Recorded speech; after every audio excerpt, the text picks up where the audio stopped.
Assalamualaikum warahmatullahi wabarakatuh.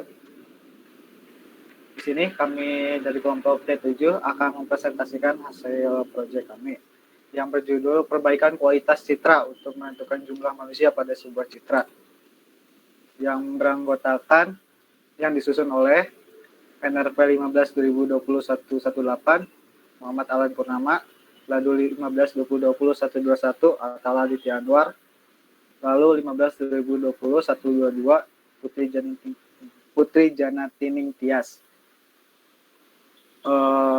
Langsung saja ke pembahasan. Yang pertama akan dijelaskan oleh Alan Purnama. Sebelum ke landasan teori, saya akan menjelaskan tentang latar belakangnya dulu. Latar belakang dalam tugas akhir ini, kita menggunakan citra yang diolah dengan menggunakan pencocokan warna kulit dapat digunakan untuk menghitung banyaknya manusia dalam sebuah citra digital. Hal ini dilakukan dengan mencocokkan setiap piksel dari citra yang akan diolah dengan contoh warna kulit dan kemudian menghitung nilai rata-rata warna dari seluruh sampel kulit tersebut. Citra masukan yang merupakan citra digital hasil dari kamera standar, terlebih dahulu dilakukan penurunan ukuran resolusi untuk memudahkan dalam pengolahan. Citra masukan ini selanjutnya disegmentasi dengan memanfaatkan nilai rata-rata dari contoh kulit tadi, sehingga menghasilkan citra aras keabuan yang telah memisahkan wilayah kulit dan wilayah bukan kulit. Ya, landasan teorinya, yang pertama face detection. Face detection adalah teknologi komputer yang digunakan dalam berbagai aplikasi yang mengidentifikasi wajah manusia dalam citra digital. Yang kedua, ekstraksi ciri. Ekstraksi ciri merupakan salah satu proses di mana citra akan diekstrak ciri atau informasi dari objek di dalam ciri yang akan dikenali atau juga dibedakan dengan objek lainnya. Yang ketiga, segmentasi citra. Segmentasi citra merupakan proses partisi pada citra digital menjadi beberapa segmen atau bagian di mana tujuan dari segmentasi ini adalah untuk menyederhanakan atau mengubah representasi atau citra menjadi sesuatu citra yang mudah dianalisis. Yang keempat, preprocessing. Preprocessing adalah proses awal dilakukannya perbaikan suatu citra untuk menghilangkan noise. Lanjut, yang kelima, facial recognition adalah salah satu jenis sistem identifikasi biometrik. Sistem ini mengidentifikasi seseorang dengan fitur-fitur khusus pada tubuh maupun DNA yang membedakan satu orang dengan orang lainnya.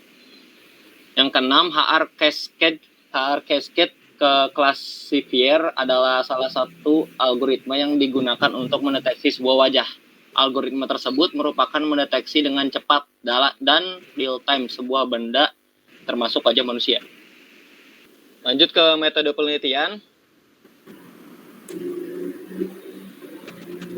Metode penelitian deskripsi dan alur sistem. Pertama, sistem akan menerima input citra dari user, lalu sistem akan melakukan deteksi wajah dengan menggunakan metode HR Cascade. Setelah itu, jika wajah sudah dideteksi, maka sistem akan menghitung dan menampilkan jumlah wajah yang terdeteksi. Sehingga metode utama dari sistem ini adalah detection wajah. Metode Cascade ini digunakan dengan cara ekstraksi ciri lalu mengsegmentasikan citra menjadi beberapa bagian, yang dimana nantinya akan mempermudah objek atau benda yang akan diambil atau diolah nilai pikselnya. Ini gambar flowchartnya, bisa dilihat. Yang pertama itu masukkan citra, lalu udah masukkan citra, sistem akan membaca citranya, lalu preprocessing citra ke grayscale, lalu deteksi wajah dengan HR Cascade classifier. Jika wajah terdeteksi, akan menghitung jumlah wajahnya. Dan kalau jika tidak, bakal kembali mendeteksi menggunakan HR Cascade classifier. Lanjut, parameter objek yang akan diteliti. Terdapat pembatasan atau tolak ukur dari objek yang akan diolah pada sistem atau aplikasi ini, yaitu yang pertama, aplikasi ini belum dapat mendeteksi wajah jika wajah yang dimasukkan menggunakan masker. Yang kedua, beberapa studi kasus citra terdapat error atau keakuratan yang tidak tepat pada deteksi wajah. Hal ini dikarenakan brightness ataupun noise dari citra itu sendiri. 3. Jika terdapat objek yang menyerupai wajah, sistem akan membaca dan menandai sebagai wajah. Berikut merupakan parameter dari aplikasi atau sistem yang dibangun sesuai dengan laporan ini, sehingga beberapa kekurangan atau parameter yang ditentukan pada objek yang akan diteliti ini dapat diimplementasikan menggunakan pre-processing yang ada guna mengurangi atau memaksimalkan parameter yang telah ditentukan pada objek yang diteliti. Ya, yang pertama, operasi preprocessing grayscaling. Tujuannya yaitu mengubah setiap nilai pixel RGB menjadi citra keabuan atau grayscale dengan metode menggunakan intensitas cahaya. Pertama, deklarasikan variabel H dan W sebagai array 2 dimensi yang digunakan sebagai menyimpan panjang dan lebar. Lalu, dari setiap variabel H dan W akan dilakukan perulangan pada setiap pixel citra dan melakukan proses grayscaling dengan metode intensitas cahaya dan persamaan 0,299R ditambah right ditambah 0,587 green dan ditambah 0,114 blue. Lalu setelah itu disimpan pada array gray I, J dan lalu ditampilkan hasilnya. Ini codingannya dan hasilnya. Yang kedua, brightness citra. Brightness citra itu tujuannya yaitu mengatur tingkat kecerahan pada citra dengan melakukan proses aritmatika pada setiap pixel RGB dengan skala brightness yang ditentukan. Pertama-tama dideklarasikan variabel H dan W sebagai array 2 dimensi yang digunakan sebagai menyimpan panjang dan lebar seperti tadi. Lalu dari setiap variabel H dan W akan dilakukan perulangan pada setiap pixel citra. Lalu setelah itu dideklarasikan nilai skala brightness atau pencerahan citra yang nantinya akan ditambahkan dengan setiap pixel pada citra. Namun harus melakukan proses grayscaling citra terlebih dahulu. Ya, ini codingannya dan hasilnya. Ketiga, kontras citra. Kontras citra tujuannya mengatur kontras pada citra dengan menyatakan sebaran terang dan gelap pada citra. Sama seperti proses brightness, tetapi yang dilakukan pada proses kontrasting citra ini adalah mengubah proses aritmatika pada pixel dengan operator perkalian, yang dimana ditetapkan juga proses clipping atau pembatasan maksimal dan minimum nilai pixel. Contohnya, jika proses perkalian citra ini melebihi batas maksimum nilai pixel yaitu 255, maka akan dilakukan clipping dan menetapkan nilainya sebesar 255. Dan jika nilai pixel bernilai negatif, maka akan diberikan nilai yaitu 0, batas terendahnya. Ya, di sebelah kanan codingannya dan hasil.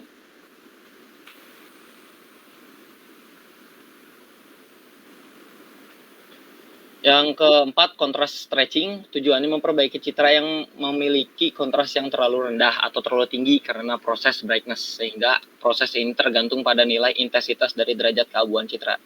Yang pertama dilakukan untuk kontras stretching itu variabel H dan W sebagai array 2 dimensi yang digunakan sebagai menyimpan panjang dan lebar. Lalu dari setiap pixel variabel H dan W akan dilakukan perulangan pada setiap pixel citra. Tidak hanya itu, deklarasikan juga variabel min V dan max V untuk mendapatkan nilai pixel tertinggi dan terendah pada citra, yang nantinya akan diproses melakukan cara kontras stretching, yaitu nilai derajat keabuan yang diketahui akan dikalikan dengan nilai pixel terbesar dan dibagi selisih antara nilai pixel tertinggi dengan terendah dan dikalikan hasilnya dengan batas maksimal pixel.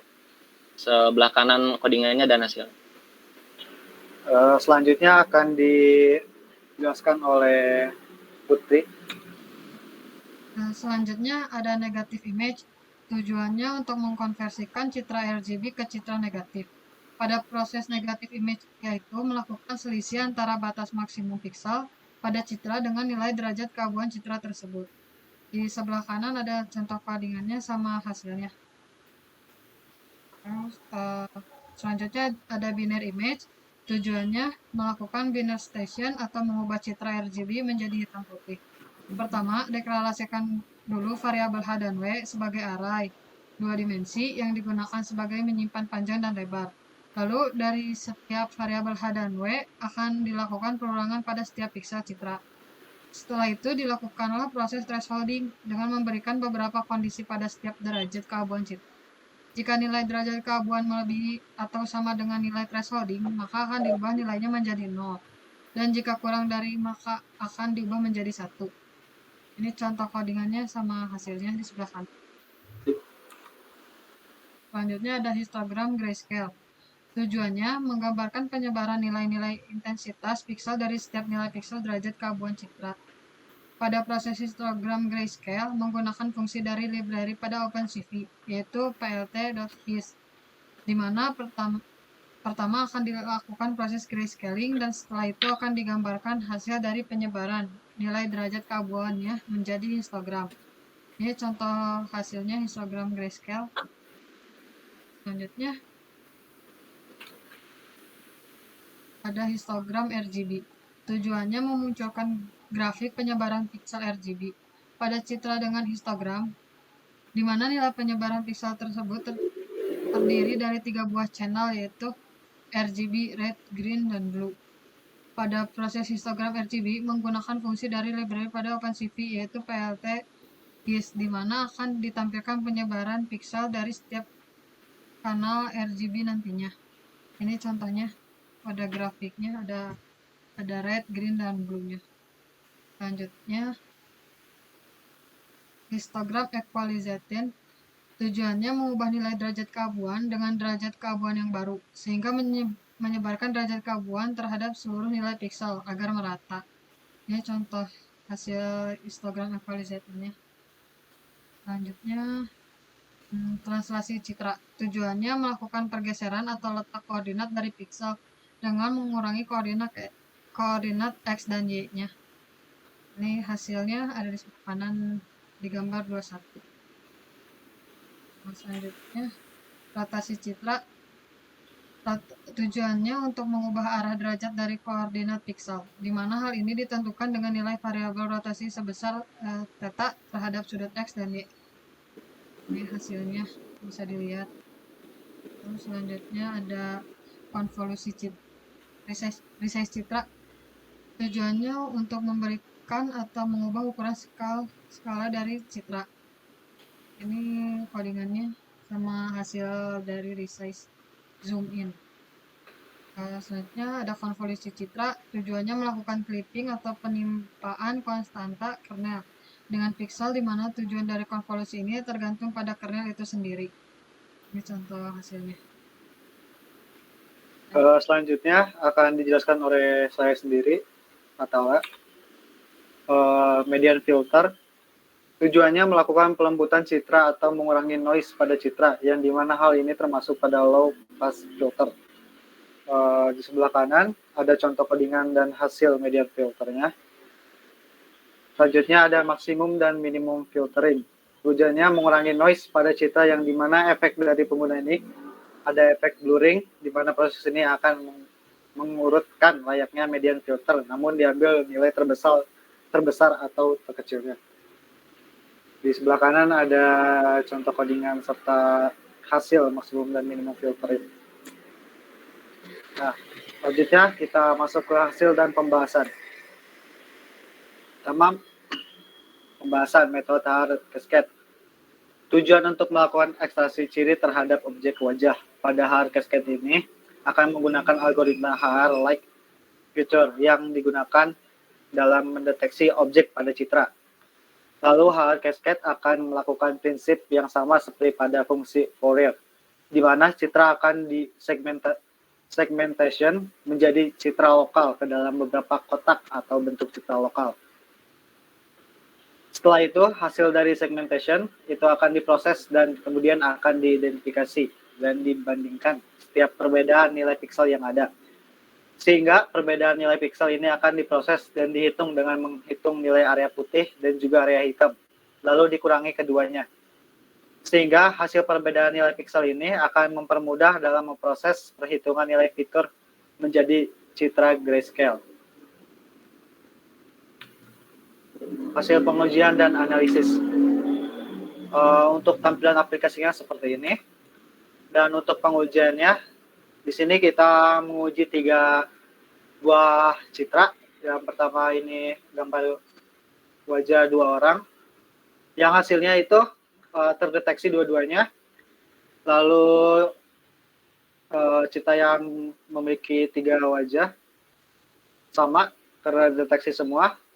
Nah, sedangkan untuk cerita yang berjumlah 34 itu tidak terdeteksi semua, hanya 14. Nah, di sini ada tabelnya, yaitu untuk gambar wajah 2 yang berjumlah wajah dalam gambar 2, wajah terdeteksi 2, wajah tidak terdeteksi 0. Cerita bertiga, jumlah wajah gambar 3, wajah terdeteksi 3, wajah tidak terdeteksi 0. Nah, untuk cerita yang wajah banyak, yang jumlah wajah dalam gambar 34, yang terdeteksi hanya 14 dan tidak terdeteksi ada 20. Kenapa bisa begitu? Karena berdasarkan tabel di atas, pada cerita 1 dan 2 berhasil mendeteksi semua wajah yang terdapat dalam cerita dikarenakan kualitas foto yang cukup jernih serta noise yang tidak terlalu. Sedangkan pada cerita 3 hanya terdeteksi 14 dari 34 wajah dalam cerita. Hal ini dikarenakan gambar yang tidak terlalu jelas serta noise, serta terdapat beberapa objek wajah yang terhalangi yang menyebabkan banyak wajah yang tidak terdeteksi. Mungkin segitu saja presentasi dari kami. Kurang lebihnya mohon maaf. Wassalamualaikum warahmatullahi wabarakatuh.